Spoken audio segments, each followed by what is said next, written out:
L'édito politique sur Europe 1 avec Le Figaro. Bonjour Vincent Trémollet de Villers. Bonjour Dimitri, bonjour Anissa. Bonjour Vincent. Bonjour à tous. Vincent, ce matin, vous voulez nous parler du rapport annuel du Cevipof sur la confiance des Français. La défiance vis-à-vis de la politique ne cesse d'augmenter pour atteindre des proportions impressionnantes.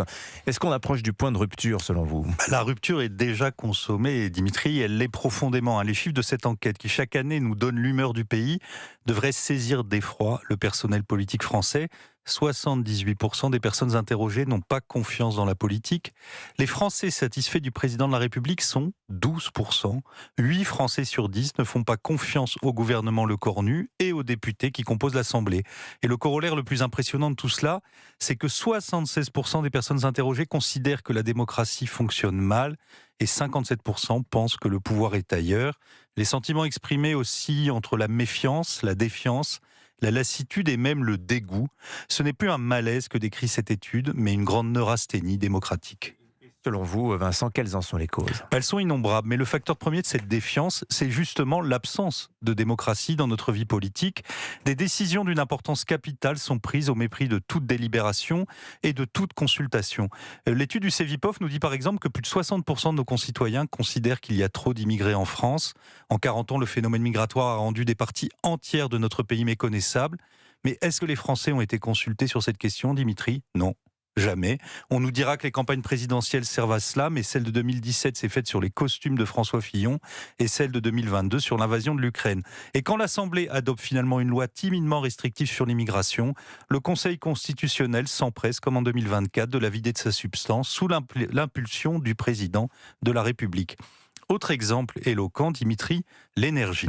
Demain, le Premier ministre le plus faible de l'histoire de la 5e, comme il le dit lui-même, va décider par décret de la politique énergétique de la France pour les 10 ans qui viennent.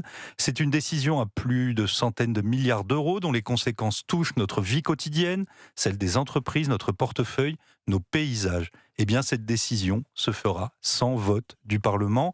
Alors on nous dira qu'on a toujours fait ainsi, mais avant que François Hollande négocie la politique énergétique du pays sur un coin de table avec les écologistes, celle-ci faisait consensus. Aujourd'hui, elle fracture la société en profondeur, mais qu'importe, la minorité de droit divin qui nous gouverne décide et les Français sont priés de se taire et de payer. Mais au-delà de ces deux exemples, immigration et énergie, Vincent, l'exercice démocratique, notamment celui du vote, il fonctionne toujours. Mais il y a trop d'exemples de vote bafoué, Dimitri, pour ne pas créer la défiance. Alors le mal originel et qui n'a toujours pas été digéré, c'est bien évidemment le référendum de 2005, dont le résultat a été annulé par l'Assemblée 2 ans plus tard.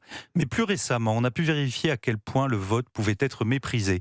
Au mois de janvier, les députés du Parlement européen ont voté la suspension du Mercosur. Quelques heures plus tard, des chefs d'État affirmaient, soutenus par Ursula von der Leyen, que le traité commercial serait tout de même appliqué. En France, la loi simplification, qui supprime l'obligation des zones à faible émission dans les centres-villes, devait être adoptée par les 2 chambres et le vote, le résultat final ne faisait pas de doute. Et puis, le vote solennel a été repoussé après les municipales pour ne pas déranger la gauche. En résumé, les gens ne sont pas consultés sur ce qui les concerne et quand ils sont consultés, qu'ils expriment clairement les choses, on passe outre l'expression majoritaire. La perception commune, Dimitri, c'est que la majorité n'a pas le pouvoir et que le pouvoir gouverne contre la majorité. Une démocratie minoritaire, c'est un oxymore. Ce n'est pas tenable, donc c'est dangereux. L'édito politique sur Europe 1. Merci beaucoup Vincent Trémollet de Villers. À la une du Figaro ce matin, la France compte toujours plus de fonctionnaires. Merci Vincent, bonne journée.